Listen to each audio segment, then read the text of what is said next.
What's up, guys? Big Guy Bets back at it again with another video. For those of you that maybe are new to my content, hello, welcome. If you don't mind, go ahead, hit that pause button, go hit that like button and that subscribe button.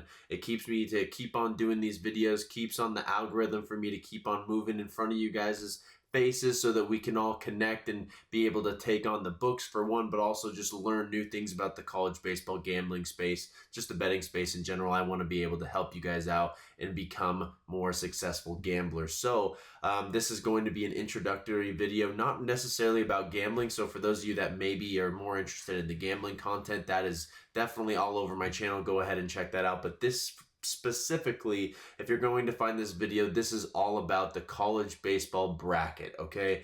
We're getting to a time where we're getting a little bit closer, and for those of you that have joined me throughout this year, maybe you're new to the college baseball gambling space and just the college baseball space in general, and this is more of an introductory to how that kind of looks. I've had a lot of people ask me, how does college baseball playoffs work? How does everything work? It is the coolest format, guys. I'm not kidding, in all of sports. Yes, we have the bracket challenges in March Madness, and that is a huge takeover, but this is one of the coolest things because one loss does not determine the rest of your season, and that is what is beautiful about this format. Let me go ahead and show you guys kind of how it looks. This is going to be the Field of 64. No, it has not came out yet. Am I going to be doing a bracket challenge? Possibly. For those of you that are interested, hit in the comments if you guys actually would want a bracket challenge. I would include, of course, my picks every single game. That might be something I'm interested in if enough of you guys would want to be a part of that and just see how you would go up against me for this. So that would be a lot of fun. So let me know in the comments below if you guys are interested in that. Kind of just going over it, guys. There's a total of 64 teams. It's the same kind of format where you have a last four in, first four out, four to watch. That's kind of on the bubble here. Again, we have a couple more weeks till the end of the regular season, and then we have conference tournament play. It works the same as college basketball. If you win, you're into the tournament, so there could be some bubble stealers. It's always fun to watch those. But generally, most of the time in baseball specifically, unless there's teams that are very hot, most of the teams that have had, the most success throughout the year do end up winning in baseball, especially if they have, an ace that they use on a Friday and kind of, take themselves throughout their tournament and kind of take advantage of those pitching matchups. But there's always crazy things. There's teams that get hot at weird times and start to play really good baseball. There was a couple years ago where Ole Miss was one of the last teams in, how you see here, and then they ended up winning the College World Series against Oklahoma. So it's a fun time to be able to kind of see that. Here you kind of see the format of four different teams. In this specific scenario, Texas is the #1 overall seed, and they would go ahead and face UTSA, Kansas State, and Oral Roberts in their own little region. So Texas would host this little section 4. This is what they call regionals, okay? So in regionals, they play each of these three teams. The last team standing out of those four teams comes out, and they go to what's called a super regional. So say Texas loses their first game, they're not completely out. They sweep the rest of the board. Once every team in this little bracket has 2 losses and one of them only has 1 or 0, that team with 1 or 0 does end up going into the next round. Say same thing here. Say Arizona wins every single game in their little pod. They move on to the next round, and they would face Texas in a super regional, okay? So regionals go to super regional. So in the super regional, it's a best of 3 series at the team that has the better record. So in this, or the higher seeded team. So in this situation, Texas being the #1 overall seed, they're going to host a regional against all these teams, and then they're going to host a best of 3 super regional series against Arizona in this situation. I hope that, I know I'm going to say, does that make sense? I'm not able to hear your guys' confirmation there, but same thing in this situation. Say Arkansas, they clean sweep through their regional, then they play the winner of this series here. Say Arizona State wins it all. So Arizona State would travel to Fayetteville and play Arkansas in a best of 3 series. Say Arizona State wins the first one, loses the next 2. Arkansas is headed to the College World Series. So there is 16 different things. So you see 1, 2, 3, 4. And then so forth all the way down to 16. These are the middle tier teams here, but you have 16 total teams seeded, and the highest 16 rated teams host a regional. So in this one, Morgantown, West Virginia is the host. If West Virginia were to win this and Northeastern wins, well, West Virginia would then host a super regional. An opposite here would be if Duke won this regional, Georgia wins this regional, Georgia would host then the super regional. Okay, it's basically really laid out for you here. It's a situation where this team would play the win, or whichever team wins here plays the winner of here, and so on and so forth. That's as easy as it gets. So once you get all these teams to super regionals, it's a best of 3 series. Whoever wins the best of 3 series heads to Omaha. So there's going to be 16 total regionals, dwindled down to 16. The 16 different teams would be left, so 8 super regionals, and out of those 8 super regionals, 8 teams obviously win to make it to Omaha, and that's why they call it the Omaha 8. Okay, just kind of for a fun exercise, I'm gonna just kind of go through it and kind of show you guys, how that would look and what teams right now do I think would make the College World Series based on what this bracket looks like. I'm not going to take too much time because this is a fake bracket at the end of the day, but kind of just giving you guys a good analysis here. In this situation, I'm not going to try to go too far in depth, but I would take Texas out of this series, and then I would take Texas A&M to take over this.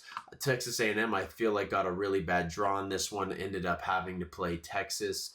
Definitely would be one of the most see super regionals arguably of all time if you got to see Texas against Texas A&M. Texas A&M facing their old head coach in a super regional would probably be one for the ages. I highly, highly, highly doubt that this situation happens, because what they are going to do is make sure that Texas A&M and Texas make their ways on the opposite sides of the bracket, just in case if there's a way that they can both make it to the championship in Omaha, which would probably be the most televised College World Series game of all time. So in this situation, I would have Arkansas taking on this regional. I think this specific regional, Dallas Baptist, Kansas, Missouri State, none of these teams can kind of hold a candle to Arkansas and how they can pitch against all these teams. Do most of these teams hit really well? Yes, they all can mash a little bit, not when you face Arkansas's pitching staff, and none of these teams can pitch. Arkansas takes that one, and I would also take UC Irvine to win this one in the West Coast, go on and face Arkansas, and I think Arkansas would be heading to the College World Series. And this one, by the way, I wasn't able to say, but I would take Texas to win this series here, and Arkansas, so far, so much chalk. But this one here, just off of the first glance, I would honestly take Mississippi State. This is a very scary 3 seed against Florida State. I haven't been too impressed with Florida State this year. Just a situation where I think this Mississippi State team, yes, they're going to be looking for a new head coach this upcoming fall, but this team can still mash. I think in this situation, they honestly draw a very favorable card, and I think they'd win this one. This one as well, I think that Oregon State gets a bad draw. I don't like Oregon State per se, but I mean, if you're going to go ahead and take on Oklahoma and that dreaded pitching staff, and dreaded, I mean in a good way, with both Witherspoon brothers and their transfer, his name is escaping me right now. He is a lefty stud that is their Saturday night guy. Definitely would take Oklahoma here. So we would have, at this point, 4 SEC teams already making it. I'm already having SEC bias. Damn it, I need to do a little bit better. But in this here, I would take Oklahoma to make the College World Series. So far, 3 different SEC teams make it, in my opinion.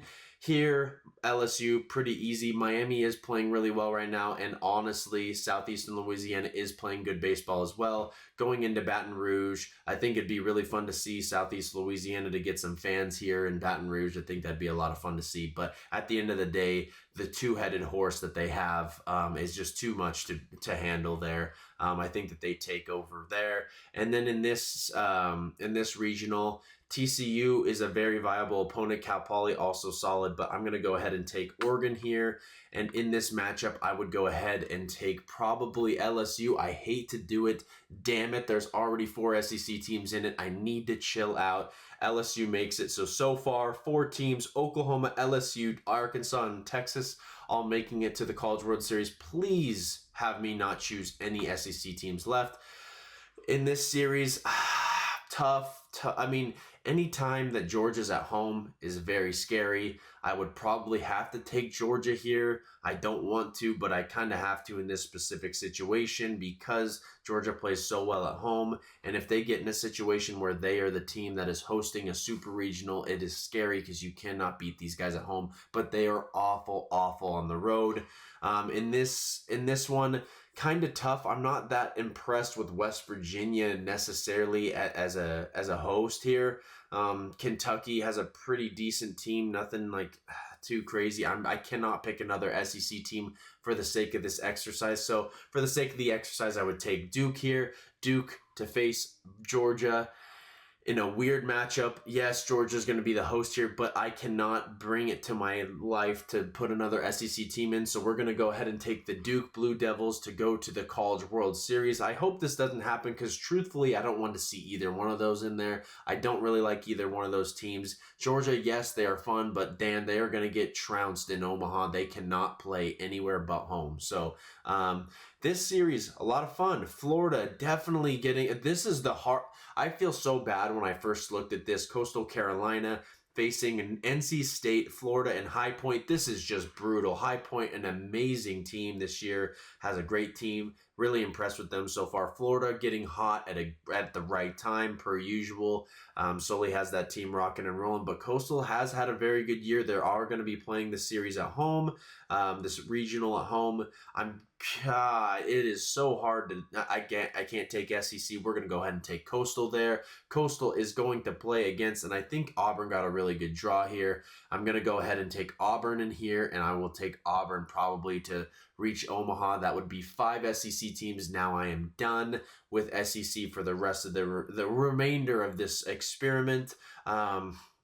All these situations, there's always an SEC team just lurking in there. I just have to take it. But this situation, Ole Miss, Iowa, Holy Cross, 2 teams that have been relatively impressive, but no one can beat this North Carolina pitching staff. North Carolina takes it here. And in this one, I definitely would want to lean towards a very hot Cincinnati team. So we're going to go ahead and take them here. They're going to face North Carolina. I think North Carolina ends up going to the College World Series. And in this matchup, guys, we've got Vanderbilt, Louisville, Xavier, Yale. And then we have Tennessee, Wake Forest, East Tennessee State, and Kent State. Honestly, Tennessee got a very, very, very favorable draw. They're definitely taking it out of this one.